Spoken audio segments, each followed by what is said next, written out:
But here she comes, Winks. Happy Clapper tries, so does Accardi, but Winks has drawn clear in the Doncaster. He's 9 in a row. She breaks all the records today.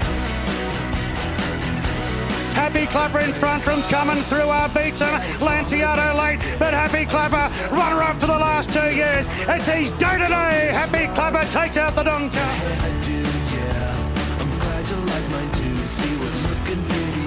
But Anamo's well clear. Halal and Captive on fight out second and third, but a cosy victory in the English sires for Anamo. Working into the clear, Mr. Brightside from Ice Bar, a bit of love under siege. Mr. Brightside charged her. Mr. Brightside takes the lead. Ice Bath runs on. Mr. Brightside for the Hayes boys. Zoo Gotcha in front from Nugget the outside, and Mr. Brightside is really starting to lengthen now. Mr. Brightside moved up to join Nugget, then came Osapenko, Mustang Valley, and My Oberon bursting through. Mr. Brightside in front from My Oberon. Mr. Brightside lifting and goes back to back.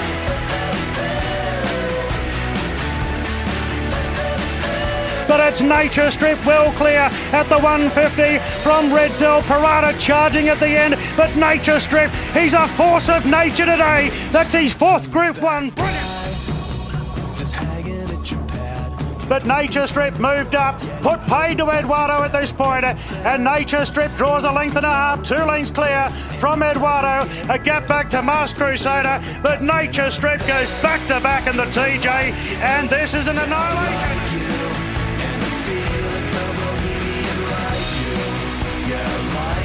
Nature Strip at the 250, 2 lengths in front. The 8-year-old Eduardo's trying his heart out, but Nature Strip wants his piece of history today, and he's got it. Here's a TJ treble for the Sprint King, Nature Strip.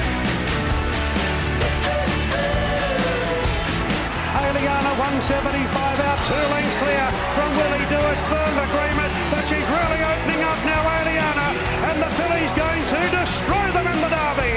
Aliana, different class, boy, she towed the boys up by 5. It is for me, and I like you, yeah, I like you, and I like you, I like you, I like you, I like you, I like you. And now on PG Podcast Network, it's time for the year-round Carnival with Vince Accardi and your host, Racetrack Ralphy. Oh, if that doesn't get you in the mood, nothing does. The Dandy Warhols there. Good work, Paul Gardner. Some of the past greats in actually recent years. And, of course, the Darren Flendell audio of the fantastic race calls courtesy of Sky Racing. Thanks so much for being a customer of Year-Round Carnival, Derby Day, TJ Smith Day, Doncaster Day edition. And with Vince Accardi from Daily Sectionals, we're going to pull it apart for you on this Good Friday. Happy Easter to you. G'day, Vince. Yes, happy Easter to you as well, Ralphy and Paul and everybody else that's listening. Melbourne, Victoria, New South Wales, Queensland, anything in Australia, there's no limit to how much money they can put on for racing. And we are right at the top of the tree. This is the best you can get, I think, anywhere in the world. I know people talk about all these other places, but have a look at this card. It's sensational. Absolutely amazing. 4 Group 1s. We'll start from the first of them from the quaddy leg perspective, of course. The size producer first, the Group 1s, but we're going to have a look at the TJ Smith first. Vince, 9 horses. It's a fast race. How fast do you expect it to be early tempo-wise? Fast race, yeah. Well, how fast is fast, Ralph? That's the question, right? How fast is fast? Probably not that fast. No. Because who's going to really and truly want to take on Overpass and Marzu? Who? Well, there's only one horse, I think, on past abilities who might, and I don't think they'll want to be there, but it's probably better than going right back, which is Briasa. Yeah, fair enough too. Well, if that's the case, and let's say Briasa does want to go into that forward position, which wouldn't be a bad thing, then we're probably going to guarantee ourselves at least a length above benchmark, pushing out to probably +3 or 4. But if Briasa doesn't, then realistically, Ralphie, we're going to be benchmark +1 maximum. Yes. Even speed. Yep. Very So good for under that circumstance, who do you think's most advantage on your map before we get to the individual talents? Well, a number of horses got big big, strong last 400s. I feel the big thing's going to be is it depends where they put Jimmy. Yes. If they slot him midfield more forward, or do they go back to the way they used to go and just sit back? But if he's slotted midfield forward, then he'll be the most advantaged runner.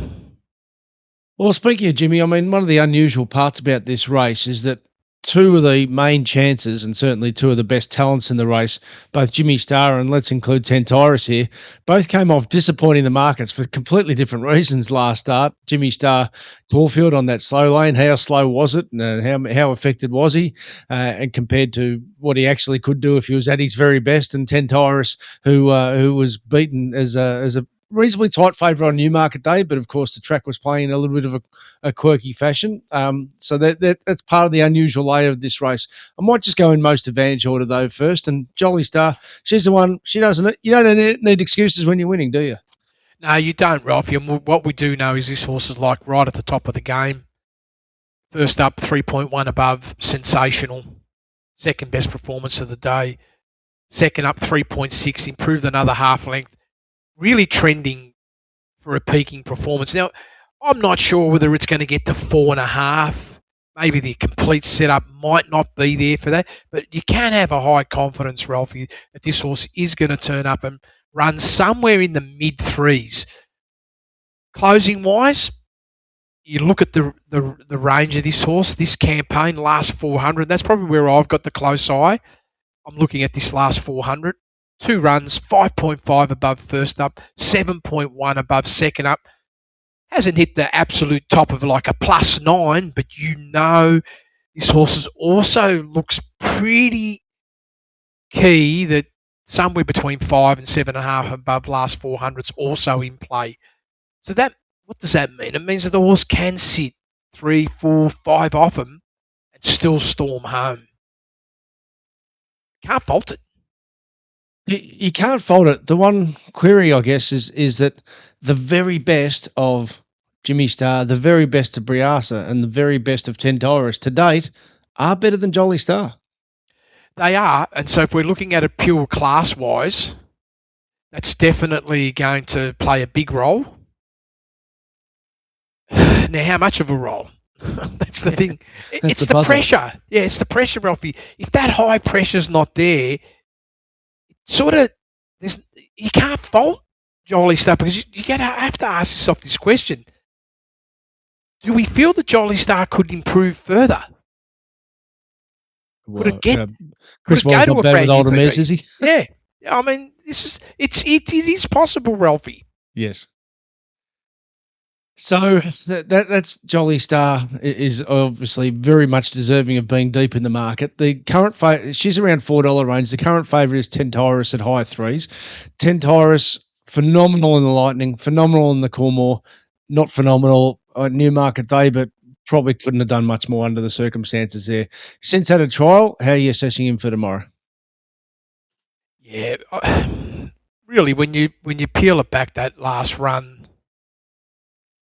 compared to the very first up run, personally, the way I'm looking at it is the peak's coming. The peak should come tomorrow.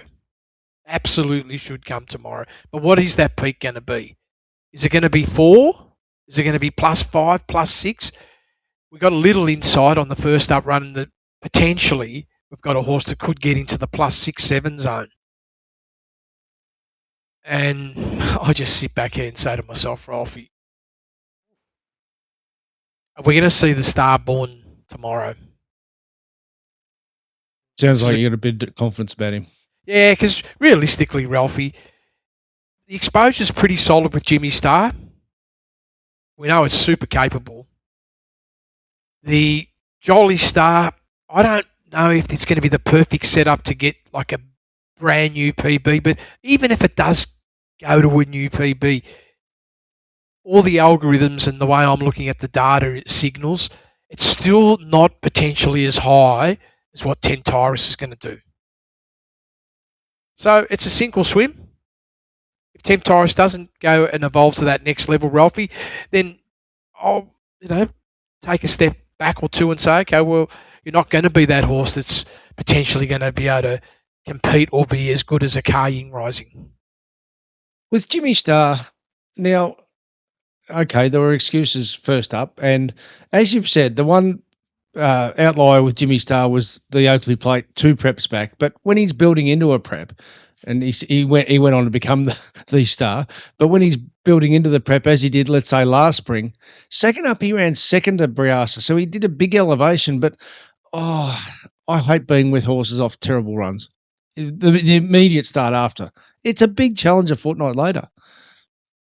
Yeah, well, probably the key is this, Ralphie. If you see, this is where they're going to place it. That's the key.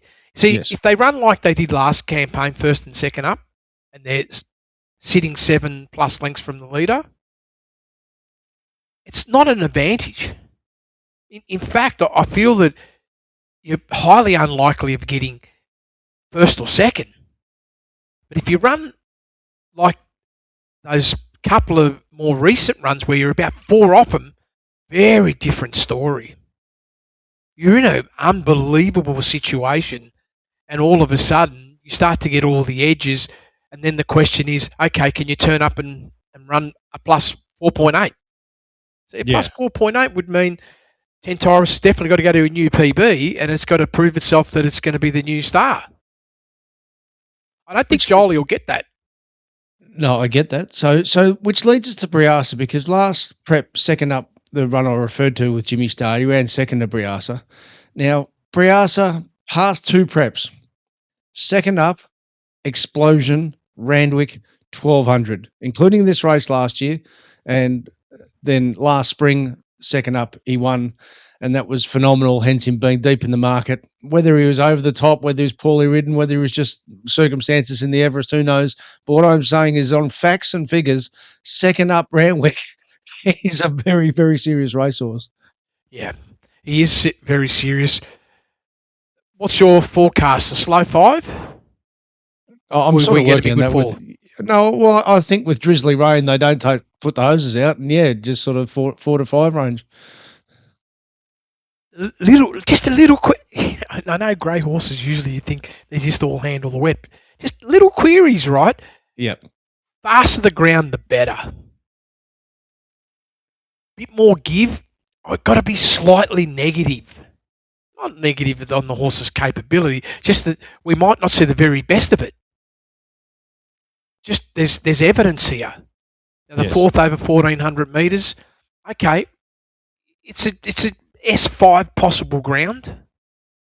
WTI is saying fair, like in the 6s you would say, oh, that's good. But then if you go back a little bit further, the other wet track performance, which was at Kembla Grange, maybe too early in the career, the track definitely wasn't heavy, Ralphie, but the reality is it was a pass mark, but the figures were in the negative range. So I just sit here and say, if there's a bit of drizzle around, let's say it is a length or length and a half in front of Jimmy. That's not enough. And if you're only, a couple or maybe 3 lengths ahead of someone like Tentaurus, that's not enough either. And it's certainly not enough to hold out Jolie Star. So I wonder what they're going to do. Personally, if they take a sit, they're better off, because the rail does not help the horses on the lead speed. It's going to help the stalkers and the midfielders, Ralphie. Yes. So hopefully, I don't know, my view is if they can get from 8 and come across and sit midfield, probably got the best chance and launch from the turn and get into the lanes. The either or with the soft ground, I'll confidently say this, there's no certainties in racing, but if it gets softer than expected and there's more rain than expected, with the Whirlpool in action and Zach Purton riding Giga Kick, he's going to start shorter than $6, that's for sure. Yeah, well, that's another horse that can't be underestimated either. I mean, the way that closed last start was just massive, wasn't it? I mean, 9.9 last 400. Oof, that was like off the charts. But realistically, if you look at all things equally, Giga Kick shouldn't be able to beat a couple of these horses. I just sit here and just say to myself, well, if everybody turns up and runs to their top of their game, and they get the right splits at the right time, then Giga Kick runs third or fourth. Yes, I stress that's if my point was if the track's wetter than expected. All right.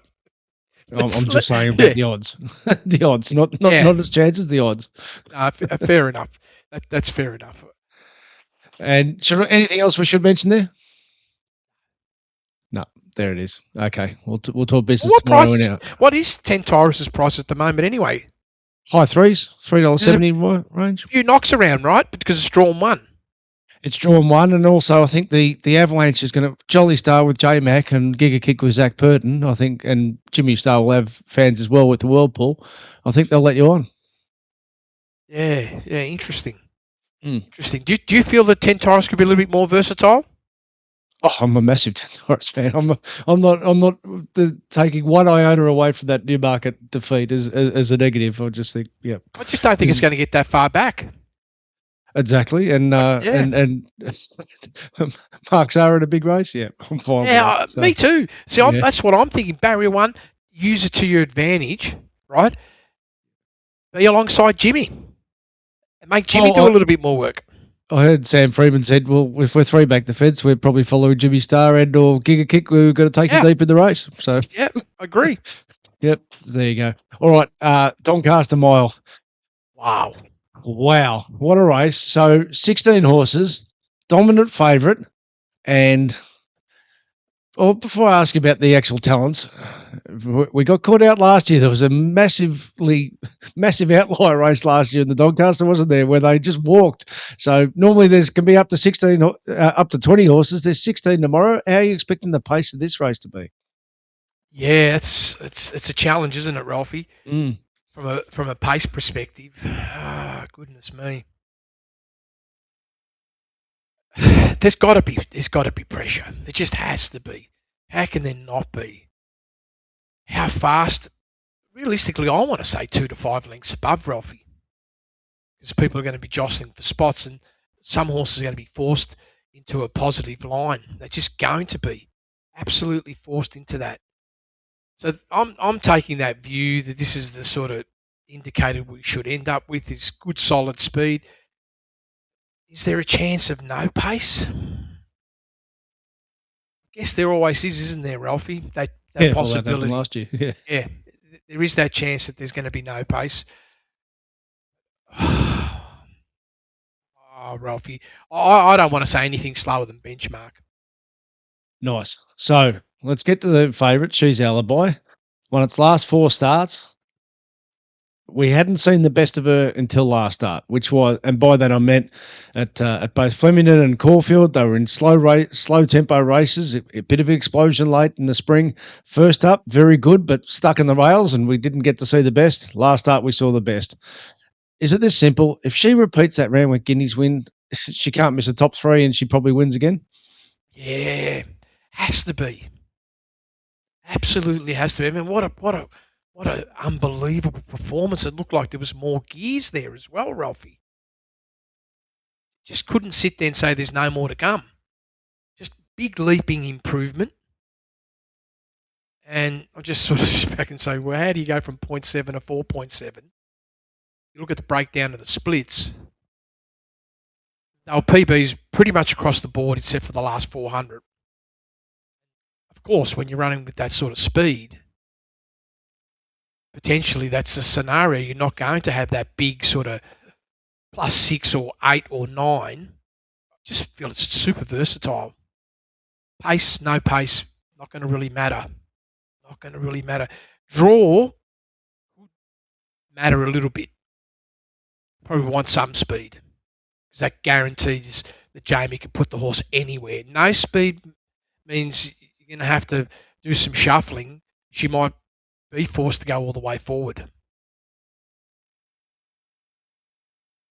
Since I work with you, one of the fundamentals is when a horse does something really big, it can often do it the second time. Third time, peak is sometimes a challenge, but 2 peaks is not often a challenge, particularly 4 weeks between runs. Yeah, and where are we going? We're back to Randwick. The 4.7 repeat is extremely high probability. with a new PB to come, possibly. I'm laughing because Peter Moody was. I know you don't get yourself in the noise, but he was on SEN track yesterday, and they have a little thing. They ask the traders, if I gave you $100, what would you do with it? And they, so they give their best bet. And they said to Peter Moody, if you had $100, what would you do with it? He said, I'd borrow more and have that on Shoes Alibi as well. That's confidence for you. Ralphy, I love that. I love that because really, something dramatically bad has to happen for that horse not to turn up and run. Like, I mean, it runs 4.7. Who beats it, Ralphie? I'm going to make a case that there could be one in a sec, but Okay, just all right. the other point being, I'm just wondering about the dynamics of how the market's going to treat this horse, because it's $2 on the Friday, and the Whirlpool's in action. And will there be an avalanche for it? I can't help thinking there's going to be a bit of wariness about fillies in Doncasters. Now, I'm talking about the market, not on ability, because on ability we've outlined that case, but many fillies haven't been able to succeed in the Randwick in the Doncaster. But how many fillies have done what She's Alibi has done? But I'm just talking about how the market might treat that historical aspect of it. Well, here's the thing. If you're looking at on trend and numbers, She's Alibi is trending better than Autumn Glow. It's a nice start. If you want to find a query, the only query you can find is if it rains throughout the day. Yep. That could impact the horse. Yes. And then the confidence on, like let's say for myself as an example, you'd go from smiling to being concerned and say, okay, do I want to still risk my money now? Yes. Because under no other circumstances, this horse is trending better than Autumn Glow. It's a fair statement. Well, speaking of the word autumn, Autumn Boy was towered up by it last start, and so I was really keen on She's Alibi, and my gut feel was Autumn Boy went into that Randwick Guineas half run short because Chris Waller was targeting the Derby. Now, just talk us through what he did at Rosehill, or perhaps what didn't have to do at Rosehill in that slow tempo Guineas, and now blinkers again, and that's for the first time this prep. So everything screams target race for Chris Waller. So the flip side to She's Alibi not turning up is, could Autumn Boy explode to a new level? So that's probably the question mark I've got to you there on Autumn Boy. Well, at the moment, we know one thing's for sure. Last prep, it peaked with a plus 1.6 at a mile. Yep. And there was a race with speed. First section, plus 5.8. In the mid, plus 1.4. A pretty significant deterioration over the last 400. But it's entitled to do that, I feel. So now this time in, second up, it matches that performance with a plus 1.6. Again, in the mile race, plenty of pressure, 4.2 early, 4.1 in the mid, minus 1.8 late. Compared to the last campaign, the indicators are, and again, I'm looking at the variable angles, that the horse is possibly somewhere around 3 lengths stronger horse. So there is this chance. It went to 2,000 in an no-pace race, which I felt was like a big plus for the horse, especially coming off high speed. And again, there was no speed in the middle. Only had to work the last 400, and it was simply way too good and only delivered a benchmark performance, Ralphy. Now, if the horse is 3 lengths better horse, you could see mid to high fours. And that would mean that puts you somewhere on or around She's Alibi, where She's Alibi is right now. Yes. Then you've got to ask yourself the question, okay, how much more does Autumn Boy have?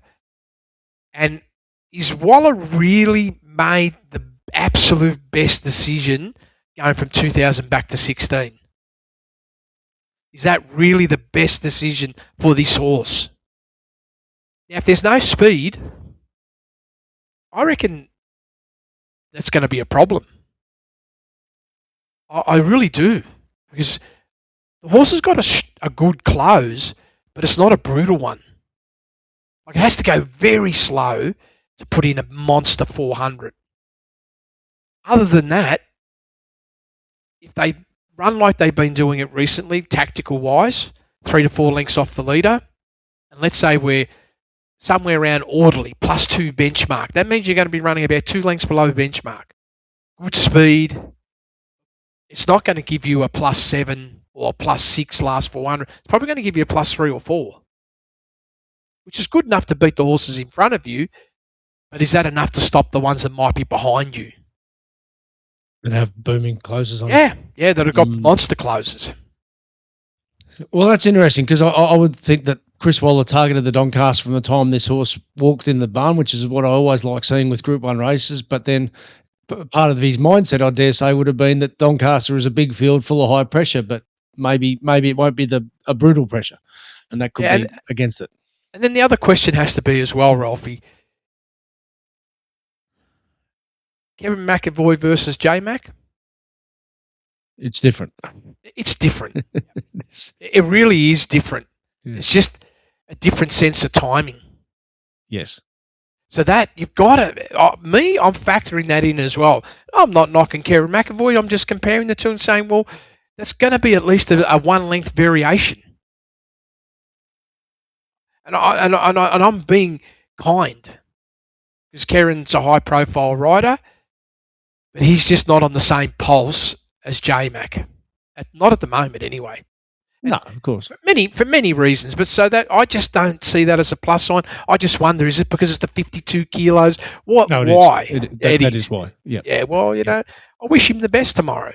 J-Mac could have to cut a leg off for that, but I wouldn't be surprised if the market comes for that horse because the as I said, those who like the historics, and there are big players who do, the 3-year-old colt with the blinkers back on and target race or inside draw, I think they might like a few of those aspects. So it'll be interesting how the market plays as well, but let's hope they run to form. Let's touch on a few others for multis. Pericles, here's one for you, Fitz, because I know you often touch on this. If you use raw stats and say Pericles is a distanced out, because he's had 6 starts without a win, you are a dill because this horse is a very, very good miler. He just hasn't happened to win a big mile race because he's consistently been in them and consistently run very, very well in mile races. Yeah, and there was a little bit of a sense after that first up run that perhaps we're going to see Pericles go to a new level. Yes. I mean, the horse has already got, it has produced a 3.6 going back to 2024. We haven't quite seen that since, but I got the feeling after the first up run, well, we might see that re-emerge now. But the reality is this, Ralphie, we are dealing with a couple of different beasts who seem to have like a few more levels. The beauty is, though, from a rider perspective, just how, because you're drawn 14, there's no options, Ralphie. There's none. Yeah. You will be going forward. Oh, Craig Williams doesn't die wondering. Yeah, he's not going to be sitting in the middle trying to find the place. He's going one place, and that's forward.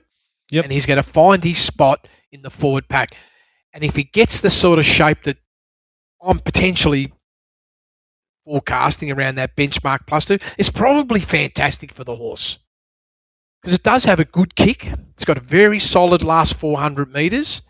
And if it's travelling around benchmark, you can be confident it's probably going to put down a +5 or 6. You see, this is why when you look at it, say again, even when you compare it against Autumn Boy, if they're close together and they're running with this sort of pace, it's unlikely that Autumn Boy is going to outsprint even a horse like Pericles. But is that going to be enough, though?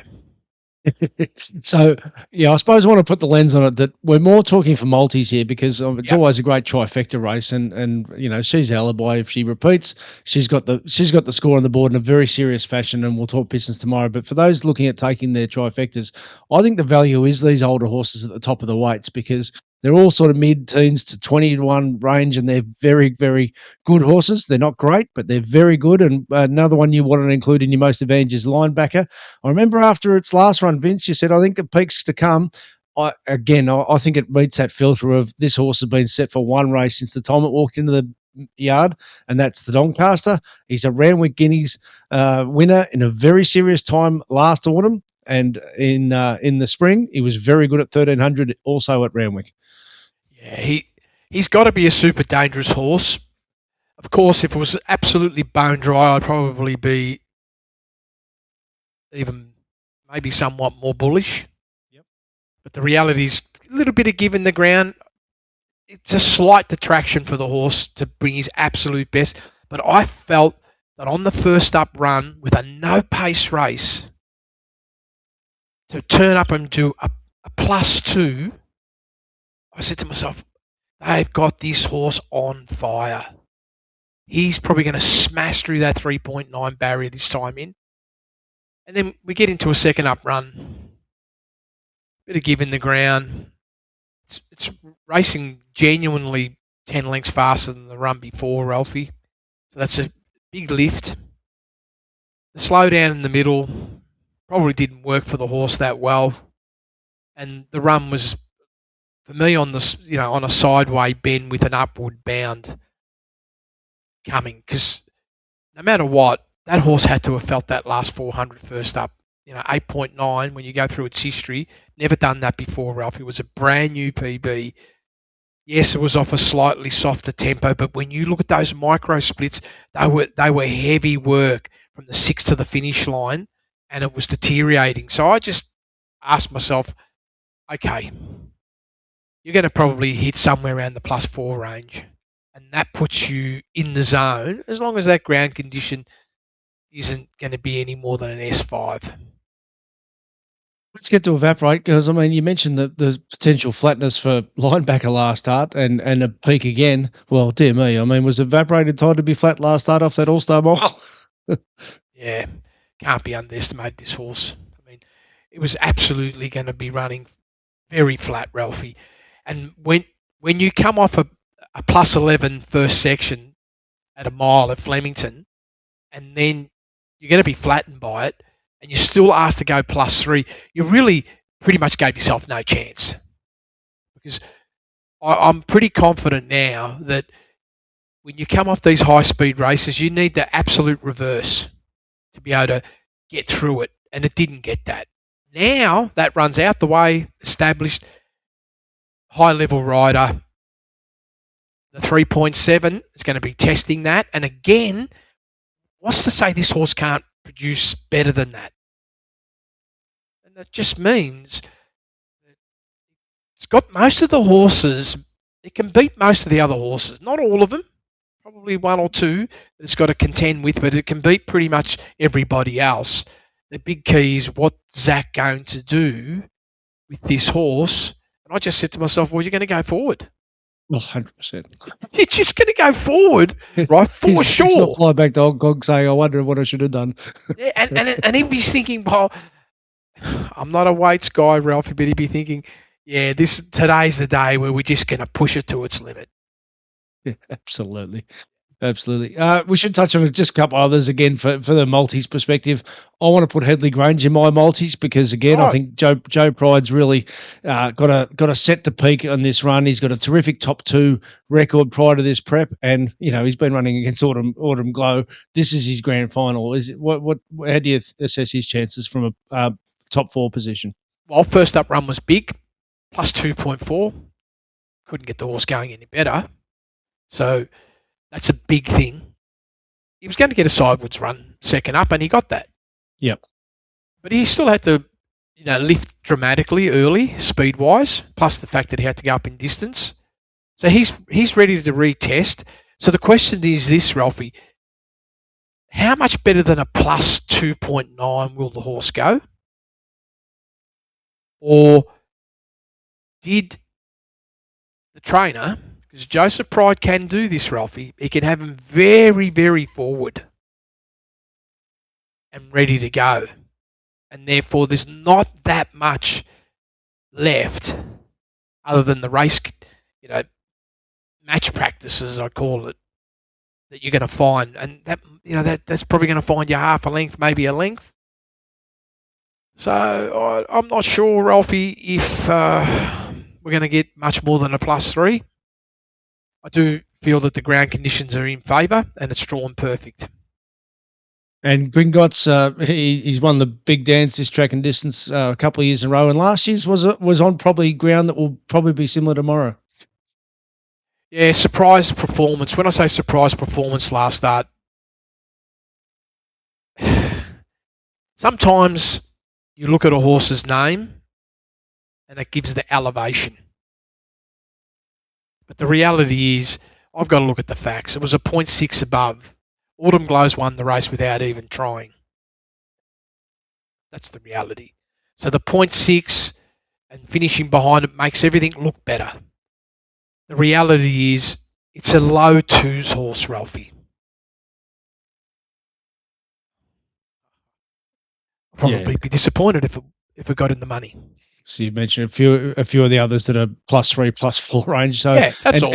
And to finish off with, because it's in the market and many will be taking the multis, I'm personally going to risk it, not just because of the barrier, but 60s. My gut feel is its explosion first up also was its level, and maybe it hasn't really gone on with it as good as I know it's won twice since and ran third in the Australian Guineas. But does that say it's ready to explode again, or does that say it's probably got to its sort of sideways level? We know that Mr. Waller can do these things. He can have them very, very tuned up first up. Now, when he did produce that 1.6, I sort of sat back and thought, wow, we might just see a real emerging horse here. It never happened after that. Yeah. The horse has performed sensational. It hasn't been out of the money, so it's a money maker. And it is lightly raced. But where it's drawn, and just the tactical capacity of the way the horse may have to be ridden, I don't believe they're going to ride it to its rhythm. Its rhythm is it likes to sit up on speed within a couple of lengths. Doing that tomorrow, I don't know how that's going to work for you. All right, we'll wind that up there. I'll just conclude by asking you this. At this stage, and we'll lock in business tomorrow, but at this stage, if you know you can get $1.30 the place on She's Alibi, and the ground will be more on the okay side, are you involved? Well, put it this way, my view is I wouldn't want to back any horse to beat it. There you go. All right.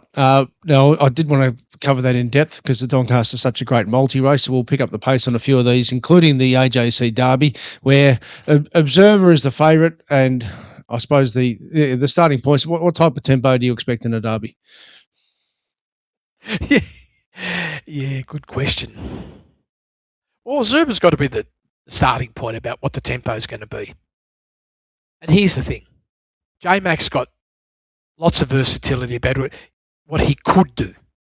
Now, you've got to ask yourself this question about J-Mac. Let's say he's going to go to the front. Is he going to go to the front with a ripcord? Or is he going to go to the front? Yeah, and he's just going to control. Yep.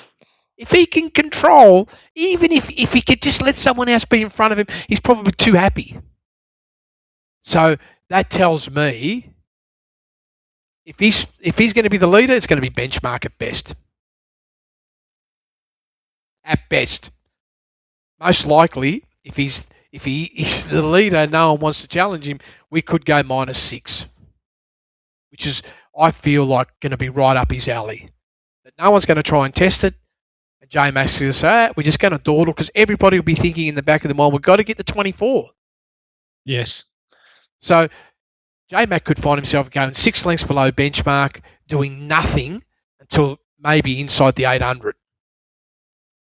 So the feeling in the Rosehill Guineas, both from Craig Williams himself to you doing your numbers and many other good judges, was that Craig just got it wrong. He's a high cruising horse, Observer, and he needs to be able to just roll along and do his thing at a good pace, and that's certainly what the figures show.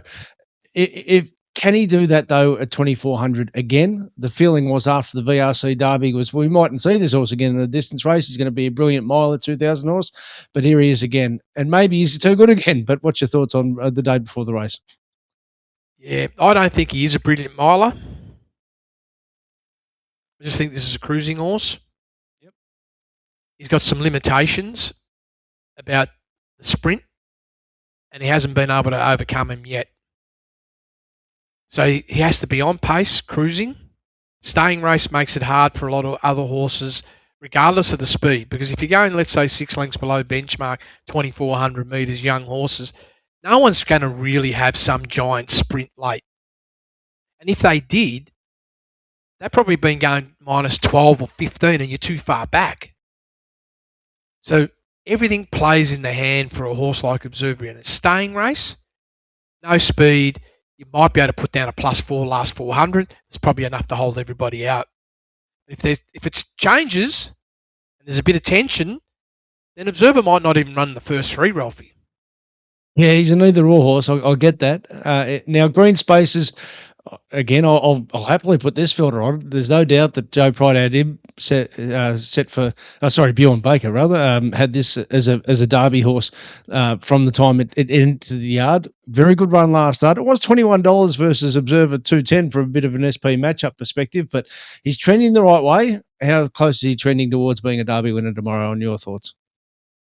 Well, he's giving all the right signals, but the pace is going to be really important. Probably going to need that pace we talked about, Ralphie. No pace. Right. No pace, dangerous. Because this horse does have a big acceleration. We didn't quite see it last start. I'd say there's a few reasons for that. And the ground condition could be one of them. While we didn't see the real big explosion that this horse has potentially got. And so this is the thing. When horses, run their best on firmer ground, they can put in massive 400-metre sprints. But when there's some give in the ground, their wheels spin a bit and they don't have the same acceleration.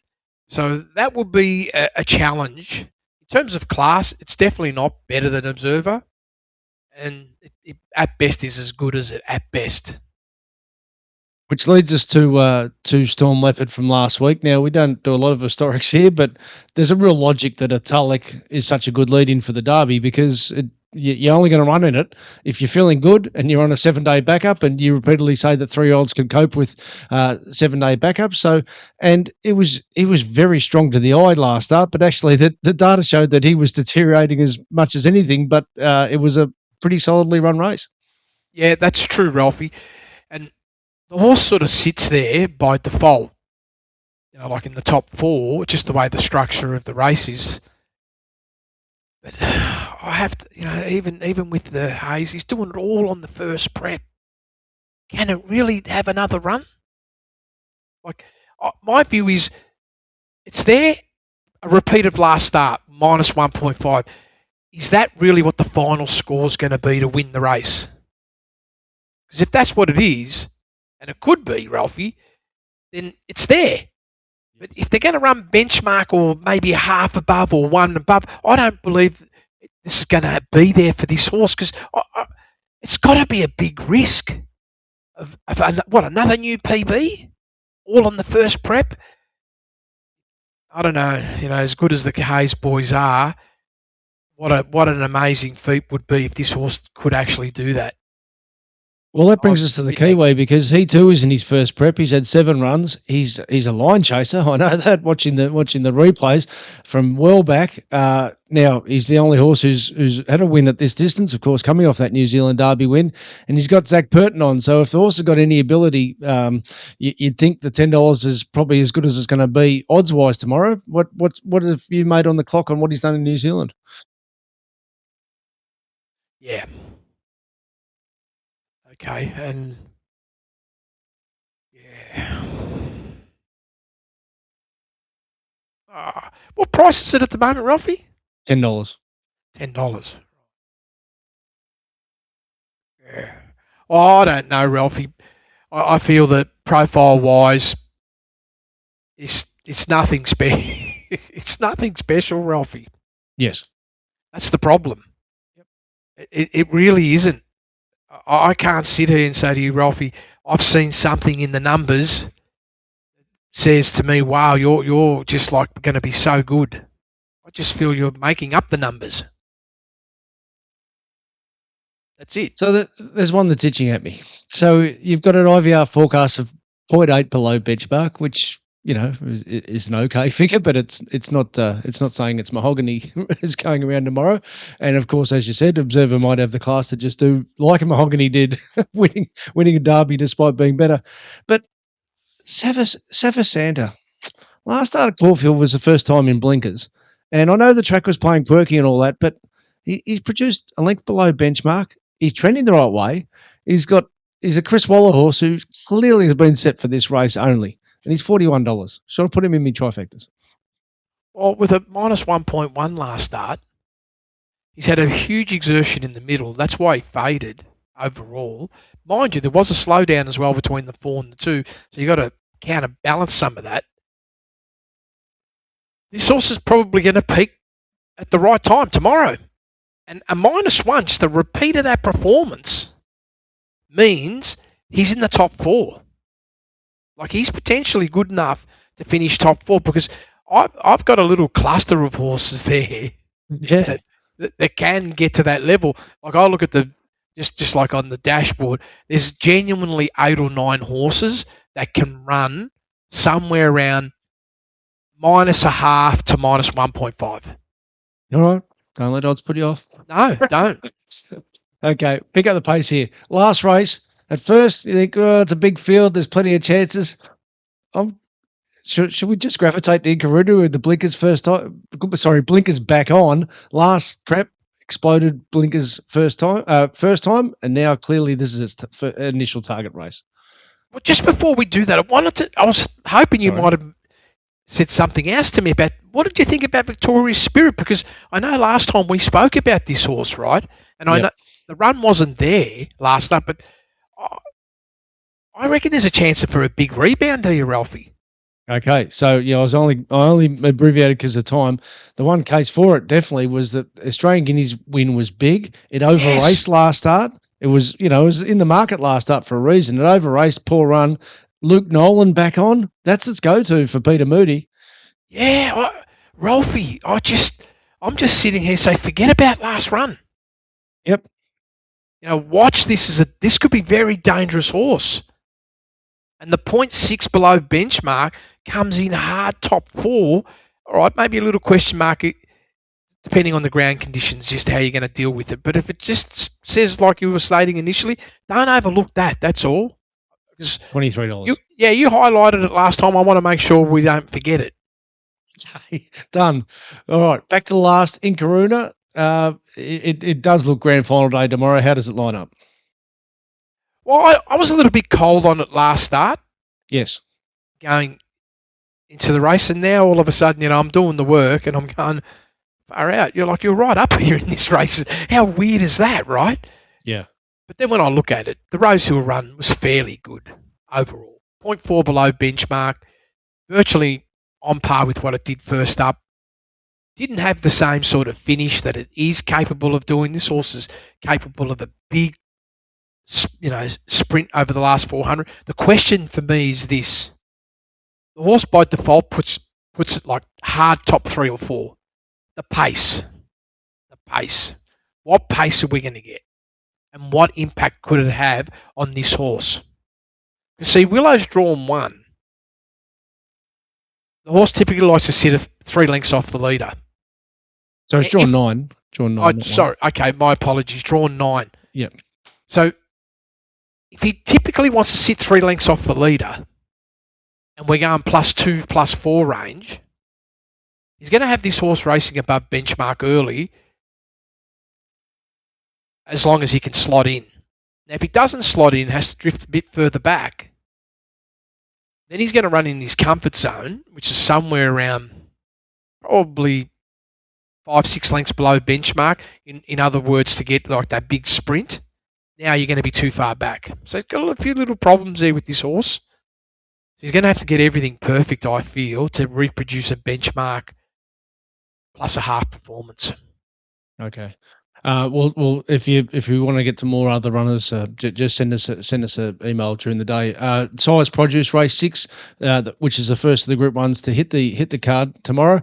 Stryzen's a favourite, low 3s. Campo d'Italia was the massive flashing light run from that Golden Slipper, and it's the second favourite there at sort of mid 4 range. Wouldn't be surprised if the robots get on top of that one tomorrow. How do you assess Race 6 on the program? Initially, I was thinking to myself, Campo d'Italia, like that looks like a horse you want to back. Yes. But it's all first prep. It's a risk, Ralphie. When it comes to playing with the money, you can't sit there and say it's not a risk. It's absolutely a risk. But from a betting perspective, like, that's the challenge. But if you're looking just say pure form and say, okay, well, if I'm not going to worry about where you are and it's your first ever campaign and you've got another run in you, then you'll probably get reasonably excited. I'm just looking at the intel. I didn't like the last 400 of that race.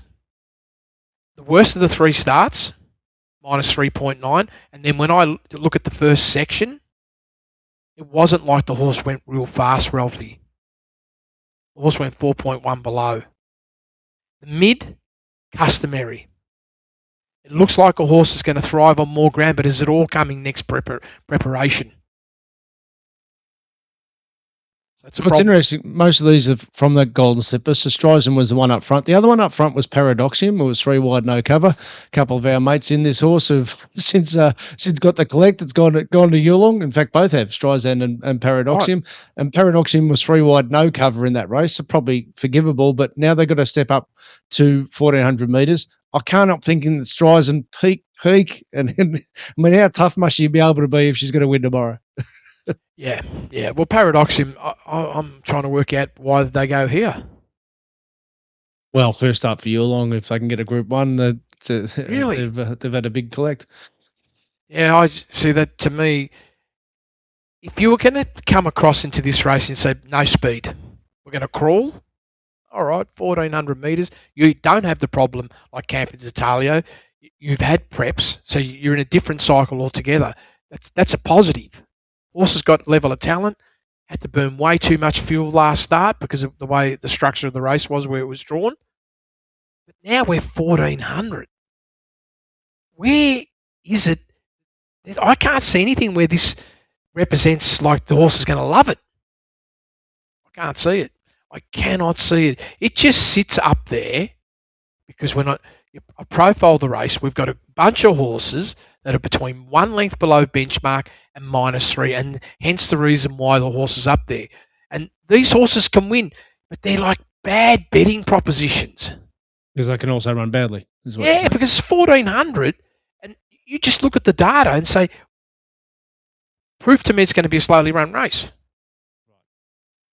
I can't see it. Now, Streisand's, on the other hand, when we look at that horse, it's an iron horse. Yep, it is an iron horse, but still, big blowout late, right, on speed. We've got to get an extra 200 metres. So are they praying as well? No pace? Probably. It's going to be a race, Ralphy, where maybe everybody goes to the front and says, let's crawl because we've got to get 14. That could happen, Ralphy. It could happen. But could you genuinely bet under that structure?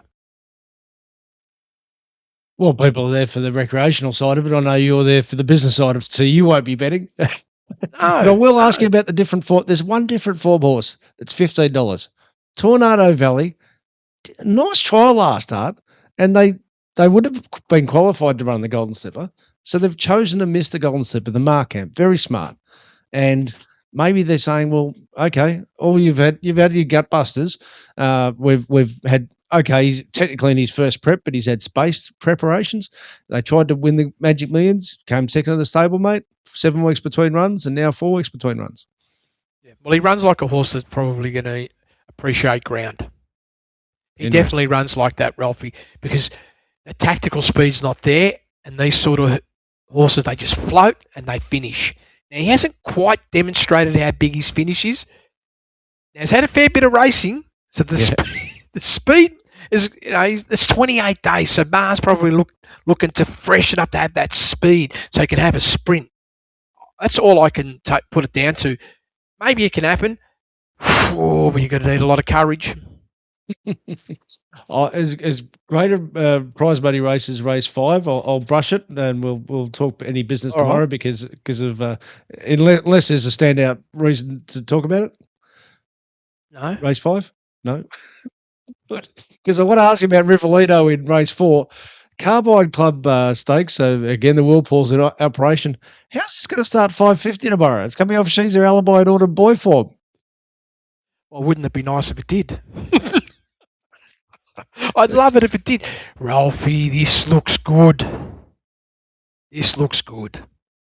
First up, 4.3 below. Second up, 3.5 below. Third up to a mile, 1.7 below. Taper at the end. Why was the taper there? Well, you have a look. 0.9 above benchmark early. Unbelievable, really. from compared to first up 7.2 lengths below benchmark, even second up 4.4 below, 5 length uplift. The mid 4.9 above, like absolutely put the hammer down. New PB, weakened. That is the perfect rounding off to bring you to your top. So I sat here and said the only thing that stands in its way is ground condition tomorrow. But this looks like a beautiful setup. Good. I'm glad I asked you about it. Yep. Race 3, the stayers. A lot of these all raced against each other a couple of weeks back. How do they line up? And again, we'll talk business tomorrow in the Chairman's Quality leading into the Sydney Cup. Well, I thought Juco's run was big last start. It didn't get victory, but I just couldn't help but feel that the horse is probably still going to improve. So I like that. There are other good horses, though, in the race, so there are some slight variations, I guess, to the ultimate. Is the favourite Campilano? It's actually Juju at mid fours. So Juju, right. Yeah, Campbelldine is $5, so it's and Travolta's mid fives. Yeah. I do feel like Campbelldino's probably going to improve as well off that last start, Ralphy. It was a bit of probably a flatline run, just judging on what happened to it at the start before and what it had to do in the middle. Like, it was very big. This time it could just cruise along up front and make it very hard for horses to run down because it can apply reasonable level of pressure. So I'm respecting that, but I also feel that how do you pronounce that? Juju Kibu. Yeah, Juju Kibu looks set to improve further as well. It's a good race, Ralphie, but right now I'm sort of torn between those two horses. Travolta, I'm a little bit disappointed last start. Yeah. Honestly, because I was lining up between that and Juku leading into that race, and I just felt like it got all the right favours. It hit the line really well, but we didn't see the next step up. Now, is it because of the ground conditions? Why? What is it? Like, the horse can handle the wet ground, so I didn't want to, say that's the reason. The reality is, you're sort of struggling to get to that PB of last campaign, a plus 1.1, and maybe you're going to get there tomorrow, but you're going to need to. Well, Chris Waller made a point of saying he's set for the Sydney Cup next start in his video, which is interesting. Okay. Speaking of Chris Waller, have you got anything about Sayo Lin, the import, number 13? Yeah, fair horse, Ralphie. Got some ability. But when I say it's got some ability, it's not like it's a horse that's got some ability. It's like a plus 2, 3, or 4. The reality is it's nothing like that. It's far more reasonable, and that's more like a minus 3. Is a minus 3 going to be enough here? Probably not. So the horse would have to come and do a new PB to win. Big market watch, because why was Chris Waller running it without a barrier trial into this first up over 2,600? Just sort of just makes you wonder what he's doing. So we generally find by the market. Just to quickly touch on race 2, the Adrian Knox, the favourite Soverado. It did have Back Me Next Time written on it last start by the visuals. What do you reckon clockwise? Yeah, 0.6 below benchmark. Good performance, Ralphie. Like the way the horse closed out over the last 800 metres. Didn't have to do a lot of work early. 7.3 lengths below benchmark. Can't help but feel that the 2,000 metres is like gold for the horse. Now, is that going to be enough? I don't know, Ralphie. All I can say to you is I definitely feel this horse is going to run the 2,000 metres. It's just a question mark. Will this horse be able to bring that 0.6? If it brings the 0.6, then it's not going to miss the money. And that's what I look for. I'm looking for, okay, if it can bring that 0.6 to 2,000 metres, it has to represent some sort of potential betting proposition. Because I do feel this horse is going to get the distance. I just can't. It just shows all those traits. The question will be also, how can you handle the ground conditions? Maybe a little bit too early, maybe I'm reading too much into that as well. Yeah. Well, Not we'll have getting clarity too excited. tomorrow when we do the update. Let's just well, I do want to finish with the kindergarten because the next episode was a good performance, winning last start, hence it being favourite. Also, good barrier trial behind Tornado Valley, the stablemate that I just mentioned. But I really want to ask you about Blue Door because this trial looked unbelievable. What did you see on the clock of Blue Door's trial? Oh, well, 2.9, third best of the morning. It's a 900-metre trial, which is fine. The key factor for me would be this, Ralphy. Knowing that it's done that, and just looking at the way it closed out the last 400 metres, just got so much stronger. The reality is it's unlikely to run anything below 2.9. That's the first thing. And it's probably more likely trending to a benchmark first start performance. And that's probably the way Bjorn typically is. He can have him really ready to fire.